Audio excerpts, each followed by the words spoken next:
वेदों का मूल ज्ञान है और गीता उपनिषदों का मूल है। गीता भगवान श्री कृष्ण ने कुरुक्षेत्र के मैदान में महाभारत युद्ध के दौरान अर्जुन को जो ज्ञान दिया था उसे कहते हैं। गीता जीवन की हर समस्या का हल है। गीता में हर तरह का ज्ञान मिलता है, लेकिन चलो जानते हैं उस ज्ञान की सबसे प्रसिद्ध 10 बातें। पहला, न तो कोई मरता है और न ही कोई मारा जाता है, सभी सिर्फ निमित्त हैं। जन्म से पहले हर जीव बिना शरीर के था और मरने के उपरांत भी बिना शरीर वाले होंगे। ये शरीर वाले ही हैं, तो इनका शोक क्यों? दूसरा, न तो हथियार आत्मा को काट सकते हैं, न आग उसे जल सकती है, उसे न हवा सुखा सकती है और न पानी भिगो सकता है। तीसरा, अर्जुन, तुम पंडितों के वचनों को कहते हो और न शोक करने योग्य लोगों के लिए शोक करते हो, लेकिन पंडित भी मर चुके लोगों और जीवित लोगों के लिए शोक नहीं करते। सभी एक दिन मर जाएंगे। आज कोई मर रहा है तो कल कोई मर जाएगा।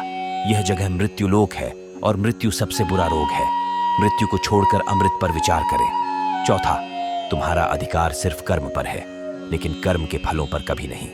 इसलिए काम को फल के लिए मत करो और न ही काम करने में तुम्हारी आसक्ति हो। वह जो अपने मन को नियंत्रित करता है, जिसका अंतःकरण शुद्ध और जितेंद्रिय है और सब प्राणियों का आत्म रूप परमात्मा ही है, वह लिप्त नहीं होता। योग को कार्य कुशलता कहते हैं।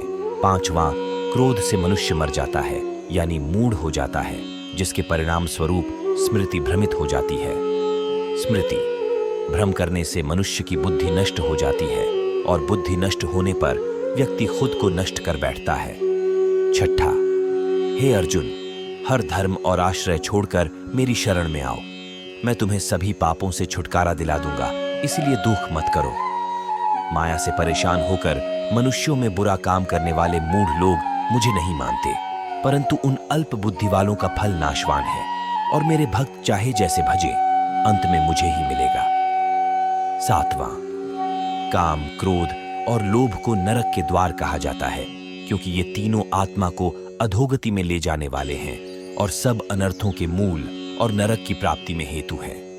इसलिए इन तीनों को छोड़ देना चाहिए। आठवां, श्री भगवान ने कहा, मैं दुनिया को मिटाने वाला बड़ा महाकाल हूं। इस समय मैं इन लोगों को समाप्त करने के लिए प्रेरित हूं। तुम्हारे बिना प्रतिपक्षियों की सेना में बैठे सैनिक भी मर जाएंगे, यानी तुम्हारे बिना भी मर जाएंगे। नौवां, सनातन मानते हैं ये 2 विश्व मार्ग, शुक्ल और कृष्ण या देवयान और पितृयान, इनमें से एक द्वारा चले गए व्यक्ति को वापस नहीं लौटना पड़ता, वह परम गति को प्राप्त होता है। दूसरे द्वारा चले गए व्यक्ति जन्म मृत्यु को प्राप्त होता है।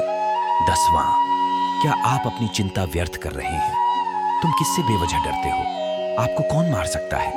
आत्मा जीवित रहती है। जो कुछ हुआ वह सही हुआ, जो कुछ हो रहा है वह सही हो रहा है और जो कुछ होगा वह भी सही होगा। भूत को याद नहीं करना चाहिए। भविष्य के बारे में चिंता मत करो। आज भी चल रहा है। तुम रो रहे हो, क्या गया? तुमने क्या लाया और खो दिया? तुमने क्या बनाया जो बर्बाद हो गया? तुमने कुछ नहीं लाया। आपने जो कुछ लिया वह यहीं से लिया, यहां दिया गया था। भगवान ने सब कुछ लिया, जो दिया गया उसी को दिया गया। वह खाली हाथ आया और खाली हाथ चला गया। जो आज आपका है कल किसी और का था और कल किसी और का होगा। आप इसे अपना मानकर मग्न हो रहे हैं। आपके दुख का कारण सिर्फ प्रसन्नता है। संसार में परिवर्तन होता है। जीवन वही है जो आप मृत्यु समझते हैं। तुम एक क्षण में करोड़ों लोगों का मालिक बन जाओ तो दूसरे ही क्षण में तुम बदनाम हो जाओ। तुम्हारा सब कुछ, चाहे छोटा हो या बड़ा, मन से निकाल दो, फिर तुम सबके हो।